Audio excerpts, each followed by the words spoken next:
So then, at a local level, there was a group of people that were kind of underserved, and we were getting small grants for Department of Health and Parks and Wildlife. So we decided, well, what are the blind people doing? Culturally, blind people get treated like second-class citizens down here. There are lots of them, over 30,000 blind people between Laredo and Corpus and to the south. Lots of diabetes. A lot of these have different stories, of course. Some are not very good stories about how they ended up being blind. One gentleman, here he is. He's our spark plug guy right here. This is Raul. And Raul Garza, he had one eye burnt out by a doctor who had told him he had laser surgery. So he went back the next day and had the other eye. And so they ruined his eyes. And this is back before lawsuits and all of that. And it was his job had told him to do it.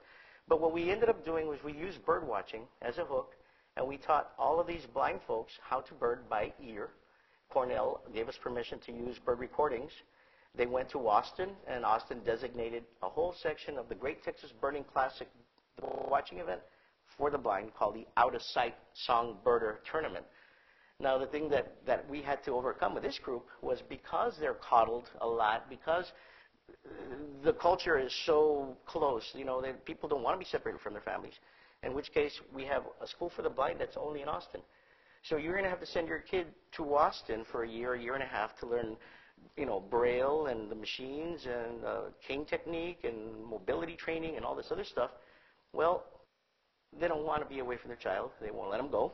They grow up not having any of those skills. So they end up being, DJs and musicians, of course, but all they wanted to do was get out. And many of these people had other medical problems, mostly because they're sitting on their butt at home, and they never get a chance to get out, get any sun, get any exercise. This program really did a lot for that. It did a lot for their mobility. It did a lot for their health. And it really got them out, because when we went to the very first blind support groups, most of the people that were at the support groups were their spouses. Then I find myself going to places like Asia to do marketing so that people can come down to Texas. So I'm actually marketing in South Korea. You can see down here these pictures here. These are all pictures of Texas, and you might recognize the little photo I just used a while ago. And I'm down there telling, because the Asians do a lot of traveling. Korea is the 12th largest economy. They're doing a lot of traveling, and so I was there to tell them to come here. And again, I have to understand what it is, what is it that the Asians want? How is the Asian traveler? What are they going to expect from their visits? And in Texas, and the same thing in Mexico. We've been able to do some really good work in Mexico, but again, having to deal with some of the issues in Mexico. A lot of these people are campesinos. They work in sugarcane. They work collecting palmilla. They work collecting cactus. And so we brought them equipment, gave them a little training with the help of many other entities and groups, both Mexican and American. And, in a couple of years, these guys became, many of them, actually, at least 3 of them are professional birding guides now. They've learned English, and this is one of their bird watching festivals only 2 years later. Now they are all with their matching uniforms. And we had to teach them how to take care of these people, right? So we were teaching them how to market, basically how do you deal with the bird watchers, or, what time do these people go to bed? What time do they wake up? What do they eat? And what are their comforts? And so here you have Lalo, this little guy right here on the right side of the photo, who only a couple of years earlier was just barely learning the names of the birds, became a tour guide. And so this is my thing, the bird watching, dealing with bird watchers. Going out and dealing with travelers from around the world has been kind of my focus. But it seems that, the more I learn about dealing with the standard bird watcher, which is usually a white guy in his 50s, although there's more and more women now birding, we started looking at those numbers first. And there are bird watchers. Most people who watch birds are in their backyard, backyard birders. But here's some of the numbers. 29 million people fishing, 12 million people hunting, 71 million people watching wildlife. So this could be bird watchers, photographers, people setting up feeders in their backyards. And then there's a lot of money involved with that. And this is the one thing that really caught the attention of all the chambers of commerce and the business people down in South Texas, was that they realized that everybody was coming down here to take pictures and look at the wildlife, and they just didn't have very much infrastructure set up for that particular type of traveler. And so now you see that we have 9 world birding centers, we have these state parks. I mean, we have a product now that we're actually promoting. The hoteliers, the restaurants, I mean, pretty much everybody knows what bird watchers are, what they do. People stop on the side of the road and tell you, yeah, you're looking at that parrot because he wakes me up every day. That's a parrot. He said, yeah, well, it's a green parakeet actually, but no, it's a parrot. Okay, fine. As long as the locals know what they have, people are starting to pay more attention. And the thing is, as I had mentioned, you saw the money that's being spent.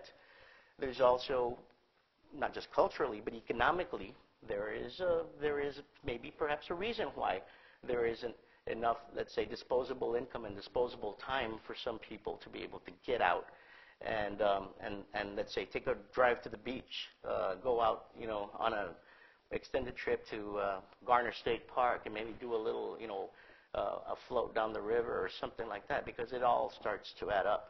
I know a lot of kids that I've worked with locally in the valley who are 30 miles away from the coast, who have, by show of hands, have more than half, or even 65% or more, have never been to South Padre Island, even though it's 30 miles away, because they don't even have a vehicle. They had no idea. As far as they were concerned, that's just too far away. It's out of their world. And so those kinds of things come into play, and you start to think about, well, okay, what are we going to do to be able to attract some of these people? Because I had mentioned every group of people you're going to deal with is going to have, there might be some sort of a barrier that they perhaps feel like they can't cross.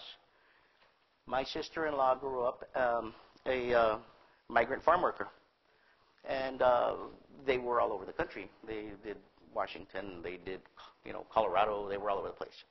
And she said that they would watch television and they would show these really cool nature shows. You remember all the good stuff used to be, Marlin Perkins and Jacques Cousteau.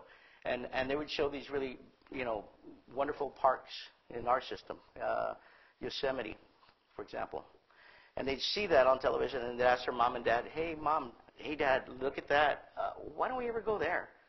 And they'd say, well, we pass by there, And no, but why don't we ever go and stop and visit these beautiful parks? I said, well, kids, it's for white people. That's what they would say. Now, maybe that was said because they just wouldn't see anybody else out there like them to make them feel comfortable enough to go out there and do it.